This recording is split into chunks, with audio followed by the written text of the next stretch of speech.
guys, we're going to fix that electric fan. Let's go! So guys, Happy TV po ulit. Huwag kalimutan mag-subscribe and follow and pa-share na rin po. Salamat. Ito guys, electric fan to nung asawa nung tita ko. Bali kapatid nung mama ko. Bali ito po ay medyo matagal na stock kasi yung electric fan ay naputol pala yung pinaka plug-in socket niya. Pinalitan ko lang po ng male socket yung pong pangsaksak niya. Okay na po ulit. Matagal na pala ito. Nagmabilis ang ikot. Okay na po ulit. Sunod po, ito pong gas stove nila. Dalawahan po ito. Yung pong unang burner po ay mahina po ang apoy. So, naging problema po doon ay naging barado po. No? Binuksan po yung pinaka-valve niya.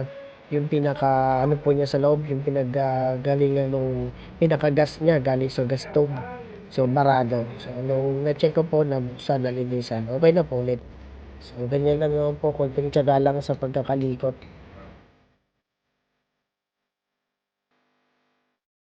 Yan, okay na po. Ang ano lang daddy.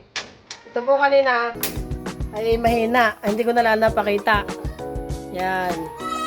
Tuwa ng matagal po bago makaluto at hindi nalakas. Yung pala may bara. Binaklas ko lang po. Ayos daddy, ayos. Ayos.